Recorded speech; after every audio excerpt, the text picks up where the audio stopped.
On est en décembre, ça y est, on peut enfin commencer sérieusement à parler de Noël. Je vais vous parler de Noël à travers un conte un petit peu particulier avec Juliette et Jean-David Weber. Bonsoir à tous les deux. Bonsoir. Bonsoir.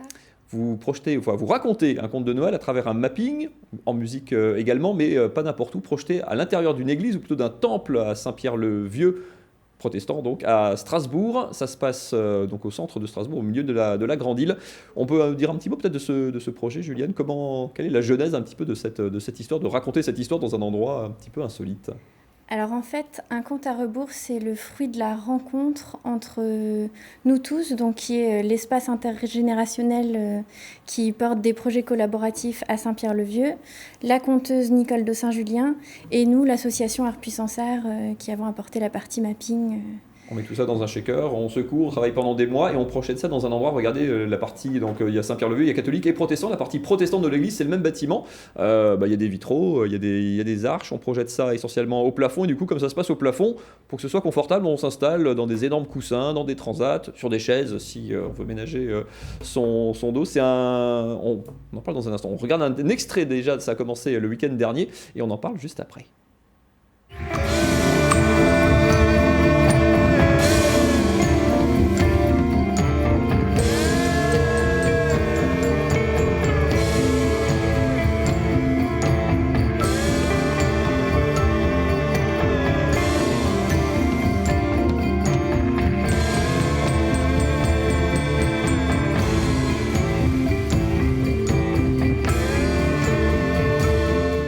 Alors, il y a une partie musicale, on va en parler avec Jean-David tout à l'heure. Il y a une partie racontée, il y a une narration. On peut dire un mot de l'origine de l'histoire. C'est la vraie tradition du conte, réécrite presque pour l'occasion. C'est ça. En fait, c'est donc Nicole de Saint-Julien qui est conteuse, qui a repris avec ses mots une histoire de Christiane Singer et que donc on a mis en image et en musique par la suite.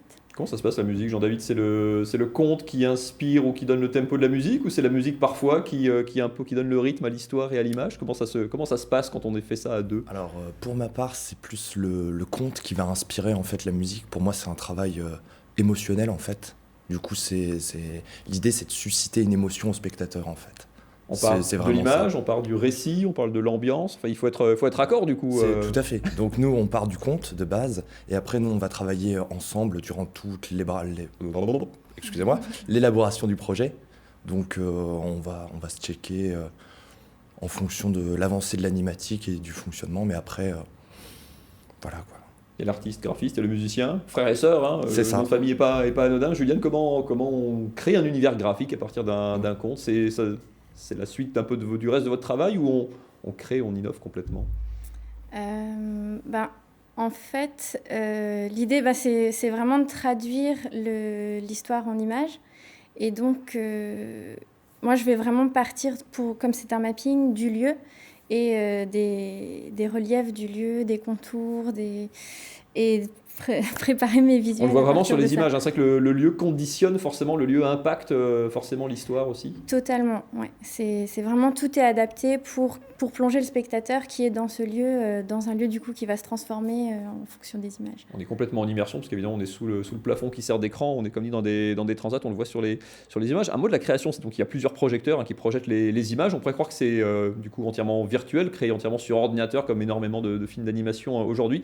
Vous nous avez ramené, comment il faut dire, la matrice, la jeunesse du projet. On peut montrer des éléments. Au départ, c'est quoi? C'est des esquisses, c'est des croquis, c'est des peintures. Il y a même je prends celui qui est en dessous. Ouais. Hop. Tac, il y a même des énormes dessins au fusain pour les Fusain. différents personnages d'animation. Le conte dure combien de temps déjà? 15 minutes 30. 15 minutes 30. Il y a Ouais. combien de dessins, combien d'éléments, combien de temps de travail? Il y a plus d'1 million d'éléments. Donc, 1 million. ouais. 1 million comme 1 million avec C'est 6 comme zéros. un vrai million, ouais. D'accord. Donc, c'est 12 images par seconde et dans chaque seconde, du coup, il y a plein d'éléments différents qui sont animés un par un. Vous les image avez, par ces image. éléments, vous les avez créés de Oui. toutes pièces, on peut les montrer. C'est vous ça. les avez, vous Donc, les par avez dessinés. exemple, ici, j'ai rapporté du coup les 8 premières secondes en dessin animé traditionnel. C'est assez difficile à dire, je compte pas vraiment quand je travaille, mais en tout c'est 8 Plusieurs semaines de heures, travail, j'imagine. c'est 700 heures. On le voit en image justement à l'écran. Le principe, c'est quoi? On fait des dessins successifs qu'on fait s'animer comme du dessin animé à l'ancienne, entre C'est guillemets. ça, exactement. Donc là, c'est du fusain animé. Donc on dessine, on efface, on redessine, on réefface et ainsi de suite. Et on le prend en photo, on le On le filme prend en et on photo, l'anime ouais. après. C'est ça. Et en fait, après, en les passant à 12 images par seconde, ça crée le mouvement. Alors, l'ancienne du dessin, mais il y a des méthodes plus, je sais pas, plus rapides, moins artistiques. Vous, c'est la patte que vous vouliez y donner? Oui, je crois qu'on voulait vraiment créer un objet, un événement qui soit magique, qui sorte de ce qu'on a l'habitude de voir. Et puis c'est comme ça que j'ai l'habitude de m'exprimer. Donc il y a plein de techniques différentes. Il y a et tout est fait à la main. Il y a du sable. Il y a du sable animé, ouais, on dessine dans du sable. Il y a de la peinture sur verre. Il y a des petites marionnettes en papier découpé. Plein de choses. Il y a aussi des bouts de vidéo. Enfin, c'est vraiment de l'animation d'objets. Jean-David, pour la musique, il y avait un cahier des charges où on est complètement libre des instruments, des créations, des sons qu'on veut y mettre? Alors, en cahier des charges, non, je me suis pas imposé de limite, à vrai dire. Mais je suis comme ma sœur, en fait, j'aime bien travailler dans la tradition, donc tous les sons que vous entendez sont réels. Il y a une base qui a été créée à partir d'une boucle de batterie que j'ai enregistrée, mais sinon, tout le reste a été fait à la main, avec des vrais instruments. Donc au total, j'ai dû utiliser une 40aine d'instruments à peu près.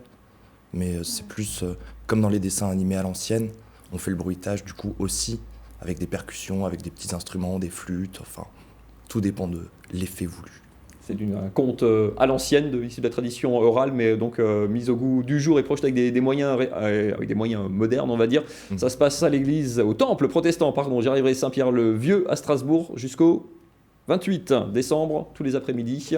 Merci beaucoup à tous les deux d'être venus présenter cet étonnant projet, surtout sa genèse. Vous revenez dès que vous avez d'autres projets, c'est-à-dire souvent. Merci à vous en tout cas d'être venus sur ce plateau ce soir.